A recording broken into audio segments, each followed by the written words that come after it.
हम लोग जीरो से चले थे और हीरो बने। आज हमें फिर मतलब यदि उन्होंने जीरो पे ला खड़ा किया है तो हम दोबारा मतलब अपनी ताकत से मतलब जो भी आज का तौर तरीका है उसको उस पर नई रणनीति बनाएंगे और हम लोग पुनः आएंगे। मुझे पूरा भरोसा है यहाँ की जनता पर और जो हमारे मिशन मूवमेंट के लोग हैं वो समझेंगे, क्योंकि वर्तमान स्थिति लोगों को कमज़ोर करने की है। आप देख लो शिक्षा की क्या स्तर कर दिया है इन्होंने। भाई जब आपके पास पैसा नहीं हो तो बच्चे को कहाँ पढ़ा पाएंगे आप, है ना, कहाँ कोचिंग दे पाएंगे। बहुत सारी चीज़ें होती हैं, तो कपड़ा भी पहनना होता है और बहुत सारी चीज़ें होती है, घर भी है, मकान भी है। झुग्गी झोपड़ी वाले मकान क्यों नहीं बना के दे रहे हैं लोग, उन्हें देना चाहिए ना। युवाओं का रिप्रेजेंटेशन बहुत ताकत से बढ़ा है दिल्ली में, इसका भी इम्पैक्ट कहीं ना कहीं जनता के वोटर पे जाता है। और हम ये भी कहते हैं कि दिल्ली को गैस का चैम्बर किसने बनाया? MCD ने और केजरीवाल ने। तो अगर MCD में जो सफाई कर्मचारी तमाम तरह के जो महकमे में लोग रहते हैं, लगे हुए हैं, वो कौन सी बिरादरी से ज़्यादातर लोग आते हैं? ज़्यादातर बहुजन समाज के लोग हैं। तो उनका हम उसको हिस्सेदारी देने की बात करेंगे, सरकारी नौकरी में हिस्सेदारी देने की बात करेंगे।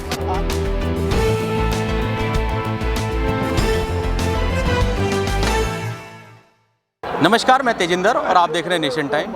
इस वक्त नोएडा के दलित प्रेरणा स्थल पर मौजूद हूं और आज मान्यवर काशीराम साहब की 88वीं जयंती थी। यहां पर तमाम बहुजन आए हैं और उनके साथ साथ यहां पर दिल्ली प्रदेश के जो पदाधिकारी हैं, वरिष्ठ पदाधिकारी हैं, वो भी यहां पर मौजूद हैं। CP सिंह जी मेरे साथ हैं और दिल्ली प्रदेश के प्रभारी भी हैं।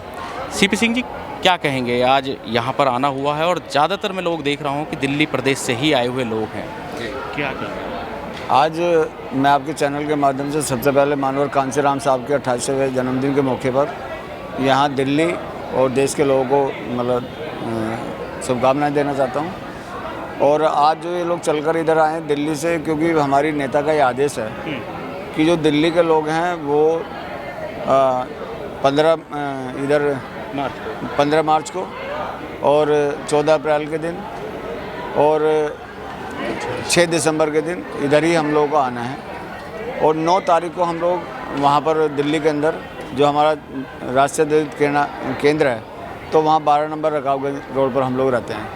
तो आज इधर हम लोग सभी जो हमारे जिम्मेदार साथी 70 की 70 विधानसभा से इधर लोग चल कर आए हैं। क्या कहेंगे? अभी जो पार्षदी के चुनाव भी हैं यहाँ पर, नगर MCD के चुनाव भी दिल्ली में, उनको लेकर किस तरह की तैयारियां हैं? हालांकि कल जो है उन्हें कैंसिल कराने के लिए बीजेपी जो है वो तैयारी कर चुकी है और अभी उसे अमल में लाना बाकी रह गया है।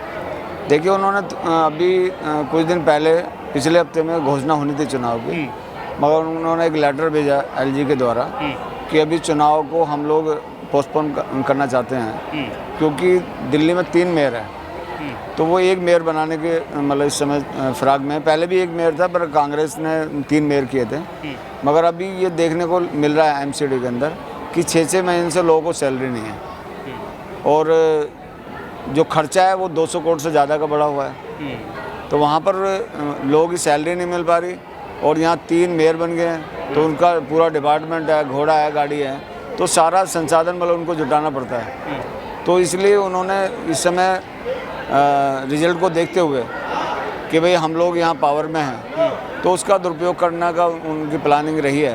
पहले भी किया है उन्होंने, अब भी वो करने जा रहे हैं। तो BSP इसका विरोध कर रही है। BSP मतलब हम लोग तो देखो संवैधानिक तरीके में विश्वास रखने वाले लोग हैं। हम चुनाव आयोग जो आदेश करेगा उसके मतलब तहत हम चलना चाहते हैं। पहले भी मतलब 272 पर हमने अपनी पूरी तैयारी की है और यदि ये सीट घटती है या बढ़ती हैं तो हम मतलब उसके लिए भी तैयार हैं। तो अभी क्या है आपकी तैयारी? क्योंकि उत्तर प्रदेश का जिस तरह से चुनाव का रिजल्ट आया है उसको लेकर क्या इसका असर दिल्ली के MCD चुनाव पर भी पड़ेगा?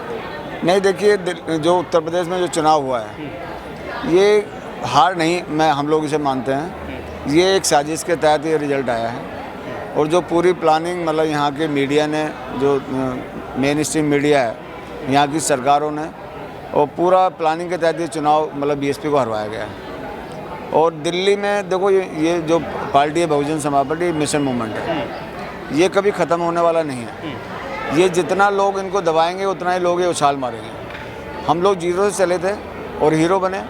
आज हमें फिर मतलब यदि उन्होंने जीरो पे ला खड़ा किया है तो हम दोबारा मतलब अपनी ताकत से मतलब जो भी आज का तौर तरीका है उसको उस पर नई रणनीति बनाएंगे और हम लोग पुनः आएंगे। मुझे पूरा भरोसा है यहाँ की जनता पर और जो हमारे मिशन मूवमेंट के लोग हैं वो समझेंगे, क्योंकि वर्तमान स्थिति लोगों को कमज़ोर करने की है। चाहे वो नौकरी ले लो आप, चाहे एजुकेशन ले लो, चाहे यहाँ का लॉ एंड ऑर्डर ले लो, कि यहाँ पर बहन बेटियों की इज्जत आज सुरक्षित नहीं है। तो इसका जो आज लोग नहीं समझ पा रहे कि भाई उनको लालच देके उनका वोट लिया जा रहा है कि भाई 5 किलो आटा दे रहा है, कोई गेहूँ दे रहा है, कोई बिजली फ्री की बात करता है, कोई पानी फ्री की बात करता है।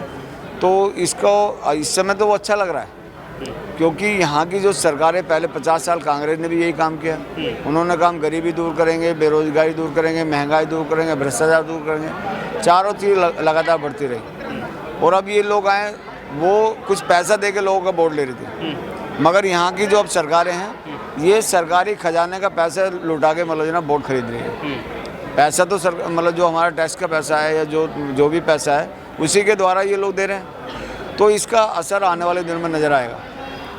पिछले एक दशक की हम बात करें तो बहुजन समाज पार्टी का जो वोट बैंक है वो लगातार खिसकता गया है दिल्ली के अंदर, लेकिन अब की बार जो आप जो कह रहे हैं, क्या अपनी स्ट्रेटजी में बदलाव किया है बसपा ने, जिससे उम्मीद जता रहे हैं?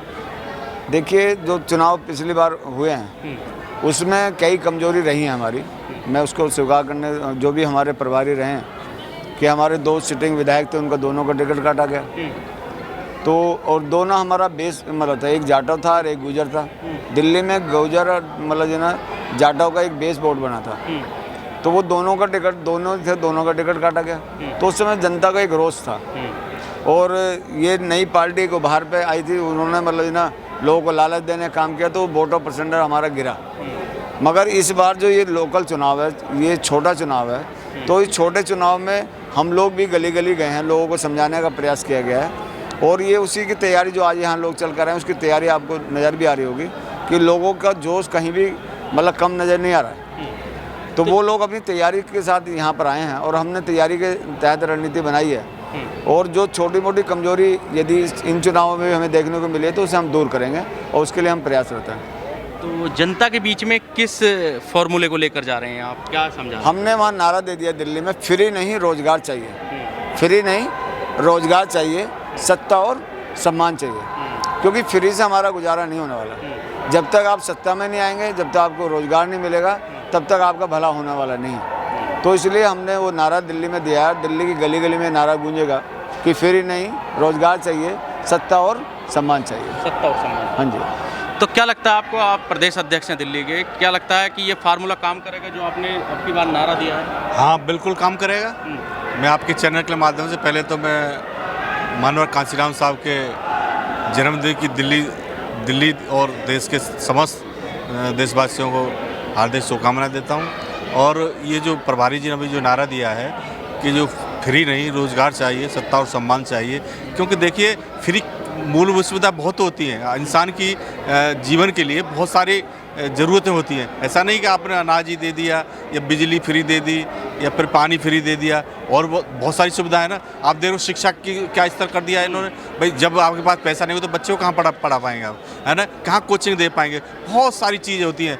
तो कपड़ा भी पहनना होता है और बहुत सारी चीज़ें होती है, घर भी है, मकान भी है। झुग्गी झोंपड़ी वाले मकान क्यों नहीं बना के दे रहे हैं लोग, उन्हें देना चाहिए ना। तो इंसान की बहुत सारी जो वो होती हैं फ्री के साथ साथ में बहुत सारी ज़रूरतें होती हैं। कितनी उम्मीद लगा रहे हैं कि बार कितने पार्षद आपके दिल्ली में? हम लोग उम्मीद देखिए परफेक्ट तो हम कह नहीं सकते, पर पिछली बार से बेहतर रिजल्ट हम लोग लेके आएंगे हर हालत में, क्योंकि हमें लग रहा है कि आपको देखने को मिला भी होगा जो दिल्ली की जनता यहाँ आज आई है माननीय कांशीराम साहब के जन्मदिन के शुभ अवसर पर इधर। और क्योंकि अभी रिजल्ट निकल के हुआ है 5 दिन पहले, तो जनता में आक्रोश है, क्योंकि दिल्ली के अंदर अधिकतर है उत्तर प्रदेश के लोग निवास करते हैं, और उन्होंने देख लिया कि हमको ठगा गया, हमको जानबूझ के हराया गया है। तो वहाँ का बदला लेने के लिए दिल्ली प्रदेश के अंदर अब आने वाले चुनाव में पूरा बदला लेंगे हालत में, और यहाँ हम बेहतर रिजल्ट दिखा पाएंगे। चलिए, बहुत बहुत। आप सुदेश भाई, आप युवा हैं और युवाओं का बहुत फोकस है दिल्ली में इसकी बार, क्या कहेंगे कितने युवाओं की भागीदारी होने वाली है अब की बार दिल्ली में? देखो, अगर हमारा अभी तक का जो पूरा स्ट्रक्चर रहा है, बहन जी ने कहा कि 50% से ज़्यादा हम युवाओं को रिप्रेजेंटेशन देंगे, तो हमारी पूरी प्रदेश कार्यकारिणी ने चाहे संगठन के नीचे से लेकर ऊपर तक युवाओं को रिप्रेजेंटेशन दिया है। मैं दिल्ली प्रदेश का प्रभारी बहन जी ने मुझे लगाया है, हमारे साथ दिल्ली प्रदेश के महासचिव अनिल सागर जी हैं जो युवा हैं। तो ऐसे करके हमने पूरी हायरार्की जो बनाई है उसमें हर जगह रिप्रेजेंटेशन युवाओं को दिया है। साथ में जो अभी हम लोग दिल्ली प्रदेश में टिकट वितरण का जो कार्यक्रम किया है एमसीडी चुनाव में, उसमें भी हम लोगों ने इस बात का विशेष ध्यान रखा है कि युवाओं को रिप्रेजेंटेशन ज़्यादा देना है, कि एमसीडी में युवाओं की रिप्रेजेंटेशन ज़्यादा रहेगी तो वो नई आज की जो आधुनिक सोच है उसको जनता तक लेके जाएंगे और बताएंगे एमसीडी में जो किसी तरह हम लोग डेवलपमेंट कर सकते हैं। तो बहुत सारी चीज़ें बाकी अभी जो सर ने कहा नारा के तौर पर, तो नारे के तौर पर ही बहुजन समाज पार्टी ऊपर आई है।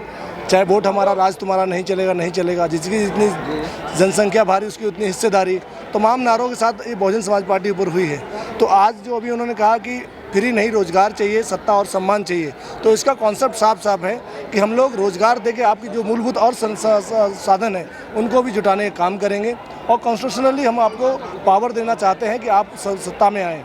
और जो व्यवस्था एमसीडी की है, क्योंकि देखो उत्तर प्रदेश चुनाव, विधानसभा के चुनाव में अलग मानक होते हैं, एमपी के चुनाव में अलग मानक होते हैं राष्ट्रीय लेवल के, लेकिन एमसीडी में चुनाव के जो मानक हैं वो गांव गली और नाली और स्कूल के हैं, सुविधा के हैं। तो हम उन मुद्दों पे लेके बात करेंगे। दिल्ली में बीजेपी काबिज है एमसीडी में, और अब की बार क्या लग रहा है आपको? आम आदमी पार्टी से आप अपनी टक्कर देख रहे हैं क्योंकि आम आदमी पार्टी का जिस तरह से बढ़ रहा है, या फिर बीजेपी से ही आप देख रहे हैं? देखिए, हमारी दोनों से टक्कर है, हमारे लिए दोनों भले नहीं हैं और शुरू से ये दोनों मनवादी पार्टियाँ रही हैं। चाहे पहले कांग्रेस थी, कांग्रेस का स्वरूप चेंज होकर आम आदमी पार्टी में कन्वर्ट हो गया है। दोनों का मिला जुला कॉन्सेप्ट है भाजपा और कांग्रेस का। तो हमारे लिए दोनों ही सांपनाथ नागनाथ की तरह हैं, जो मानवर साहब कहते थे। तो हम उसी पे हम दोनों को घेरेंगे। दोनों की नीतियाँ दिल्ली में हैं, दोनों केंद्र और राज्य और एमसीडी में दोनों अभी तक पावर में हैं और 70 सालों तक यही लोग दिल्ली में रहे हैं। तो दिल्ली के लोगों को भी हम सोचना पड़ेगा कि जो लोगों ने उत्तर प्रदेश से अगर 4 बार सत्ता ले लेते तो आज जो उत्तर प्रदेश लोग फड़फड़ा रहे हैं, परेशान हैं, क्यों है कि वहाँ पर हमारी सत्ता गई है और हमारे लोगों ने मेहनत की है और लोगों को बरगलाया गया है, गुमराह किया गया है। तो दिल्ली के लोगों को दोबारा से पावर में ले आने के लिए, दिल्ली में जो 70 साल से जो नहीं हुआ है और जो होने वाला है, तो इसमें परिवर्तन आपको देखने को मिलेगा। युवाओं का रिप्रेजेंटेशन बहुत ताकत से बढ़ा है दिल्ली में, इसका भी इम्पैक्ट कहीं ना कहीं जनता के वोटर पे जाता है। और हम ये भी कहते हैं कि दिल्ली को गैस का चैम्बर किसने बनाया? एमसीडी ने और केजरीवाल ने। तो अगर एमसीडी में जो सफाई कर्मचारी तमाम तरह के जो महकमे में लोग रहते हैं, लगे हुए हैं, वो कौन सी बिरादरी से ज़्यादातर लोग आते हैं? ज़्यादातर बहुजन समाज के लोग हैं। तो उनका हम उसको हिस्सेदारी देने की बात करेंगे, सरकारी नौकरी में हिस्सेदारी देने की बात करेंगे। आज जो केजरीवाल प्राइवेटेशन कर रहे हैं, आपने तो ठेका प्रथा चला रहा है खासकर एमसीडी में, तो उन सभी को हम ख़त्म करने की बात कहेंगे जनता से और हम उनको जो हिस्सेदारी है आरक्षण की, उसके तहत हम उनको इम्प्लीमेंटेशन देने का काम करेंगे। तो बहुत सारे मुद्दे हैं जिसको हम पटल पे लेके आने वाले हैं बहुत जल्दी। और क्योंकि अब चुनाव का डेट अभी फाइनल नहीं हुई है, तो अब जो हमको टाइम मिलेगा तो उसमें और बेहतर तरीके से रणनीति बनाएंगे। आपने देखा होगा दिल्ली में हमने बहुत सारे रोड शो किए, बहुत सारे हमने नुक्कड़ सभाएँ की, छोटे छोटे कार्यक्रम किए जो पहले कम होते थे। तो बड़ी मास लेवल में 6 महीने में इस तरह की एक्टिविटीज़ हुई है। 62 सेक्टर विधानसभा के यूनिट हमने प्रॉपर बनाई है। तो वो सारी जो फॉर्मेट हमको चाहिए था वो हमने बनाने की कोशिश की है और अब रिजल्ट में कन्वर्ट कितना होता है वो आने वाले एमसीडी चुनाव में पता चलेगा। धन्यवाद। तो फिलहाल नई उम्मीद और नए नारे के साथ दिल्ली बीएसपी ने अपनी छाप छोड़ने की पूरी कोशिश की है, लेकिन देखने वाली बात ये होगी कि अभी चुनाव आयोग तारीखों का ऐलान जब करेगा उसके बाद ये चीज़ें हकीकत में कैसे तब्दील होंगी। नोएडा से तेजिंदर सिंह, नेशन टाइम।